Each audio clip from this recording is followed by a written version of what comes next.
Hello, everyone. Shayna Finkelstein from Coast to Coast Legal Aid of South Florida here. I'm a staff attorney who represents victims of crime in our family law unit. And I'm here today with two of our friends from Nancy J. Cotterman Center, who are here to present about some myths that you may have heard about sexual assault and some statistics that you might find interesting and some services that are offered to the community here. Without further ado, I'm going to hand it off to our friends Rachel and Desmond to introduce themselves and hopefully teach us some things that we haven't learned before. Thanks. Rachel? Hi, everyone. Thank you for having us on. My name is Rachel Taggart, here with my colleague Desmond Fong from the Nancy J. Cotterman Center. We are the victim advocates at the Sexual Assault Treatment Center for Broward County.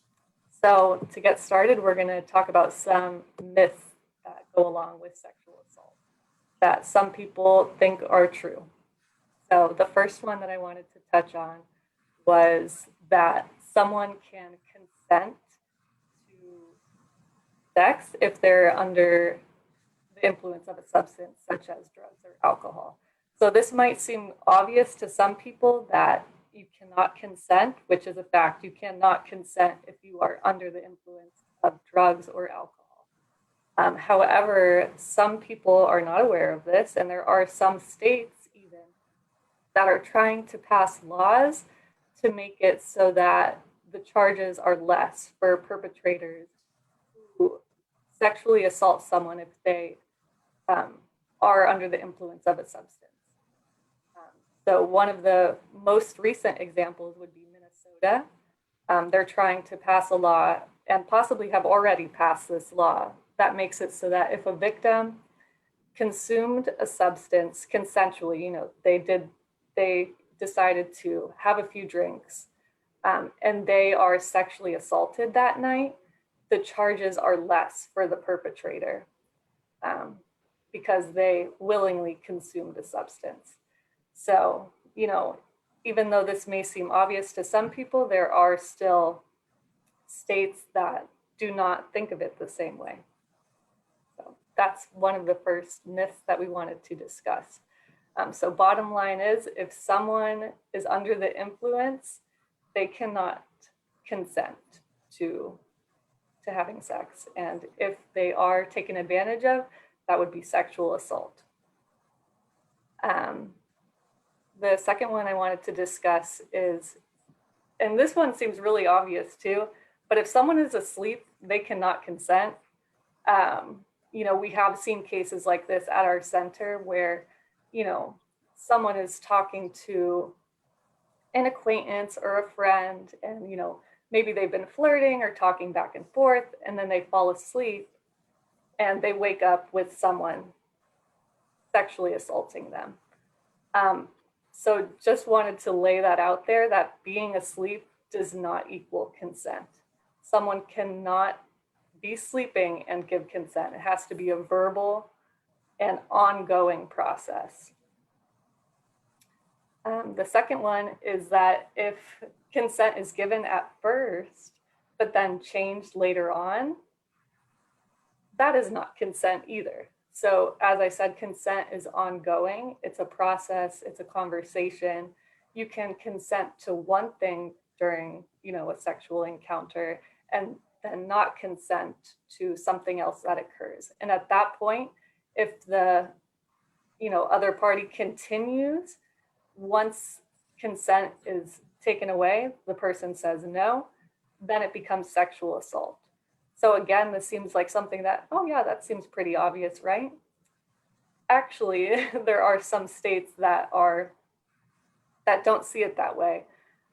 So North Carolina, they recently passed a law if someone gives consent, they cannot withdraw it once a sexual encounter is, initiated. So that's, something to be aware of. And that's why I'm talking about it today. Here in Florida and, in many other states, if a sexual encounter is taking place, someone could say no, then it's no, and then it's sexual assault if the perpetrator continues. And still many people to this day think, oh, well, they said yes, so they continue. So just to make it black and white, very clear, if someone says no, even if they initially said yes, if that person continues, it is assault, sexual assault. Okay. And then another very obvious one that we see in media and in the way that, you know, some people treat victims is just that the assumption that by the way someone is dressed or the way that they are behaving, maybe flirting, being flirtatious, open, talkative, have a short skirt, or, you know, things like that, that the individual wants it. So that is a very, very common myth that we hear in TV shows, movies, the way that sometimes just victims are treated after a sexual assault occurs. People will ask them, well, what were you wearing? Or where were you? Why were you there? Questioning the victim's actions or behaviors, as opposed to questioning why the perpetrator did what they did. Because at the end of the day, if someone is walking down the street, even if they're completely naked, that is not consent. If they are to be sexually assaulted, they did not ask for it. So that's one that is extremely common that we hear all the time. And even with some of our survivors that come in, you know, law enforcement on occasion will sometimes, you know, question them and like, well, what were you wearing? Why did you do the things that you did that night? But at the end of the day, it's the assailant's behaviors and actions that led to the person coming in and reporting what happened. So I agree. It's important to hold the abuser accountable. I think right. That's very important. Yeah. Can't agree more. Yeah. So we see that very, very often. And the last myth that I wanted to touch on was that most sexual assaults are done by strangers, which could not be farther from the truth. I believe it's 93% are either acquaintances, friends, family members even, and it's only about 7% that are done by strangers. Which can make it really hard to come forward because, you know, of your relationship to the person. Right. Exactly. Some people don't want to get there, you know, especially if it is a family member, if it's like an uncle, if it's, you know, a close friend even, they're like, try to justify their actions. Oh, well, they're not normally like this, or they're a good person most of the time. I don't want to get them in trouble, or even they're scared to report because of what their friends or family members would think. Well, you know, he's a great person. Now you're ruining his reputation. There's just so much that comes along with that. But yeah, most of the time it is done by someone that the victim knows. So those are some of the most common myths that we see, you know, at our center when we have victims come in. A lot of things that, you know, we see in pop culture, the media, the news, some of the things that are most prevalent. Okay. And I just want to add really quickly. So the North Carolina law that states that, you know, consent can't be withdrawn once a sexual activity has started. Thankfully, the same year that it was brought to light in the media was the same year that the governor signed a new order and signed into law that consent could actually be revoked. So thankfully, they changed it. But the question, you know, we all have to ask ourselves is, why did it take to 2019 to change that law? They were the only state left out of all 50 states up at that point to even have that on their books as a law stating that consent could not be withdrawn once something starts. So that's just something to keep in mind. I wanted to go a little bit into some recent statistics. So some of these numbers may seem a little high and a little scary, but there's a reason for it, and I'll explain a little bit why. So when it comes to the FBI's Uniform Crime Report, one person is sexually assaulted every 4 minutes and 20 seconds, but that's only taking into account reported incidents. So we know that there's going to be a vast majority of victims out there that just never report. And that is actually reflected in the National Crime Victimization Survey. As of 2018, their numbers are 1 person every 43 seconds, just based on self-reported surveys. If you take the rolling average of that data of the past 5 years from 2019 backwards, it's 1 person every 73 seconds. So that's going to be the statistic that's usually quoted the most often. Just keep in mind that's a rolling average of the past 5 years. In Broward County alone, according to the Florida Department of Law Enforcement, as of 2019, in the year 2019, 688 rapes were reported in Broward County alone. And as Rachel said, in 8 out of those 10 cases, the survivor knew the perpetrator. So that kind of reflects that it's always someone that you know, someone that's closer to you than you think. As Rachel said, the media tends to portray that it's usually a stranger because that seems to be the most sensational thing, but just know that that's not always the case.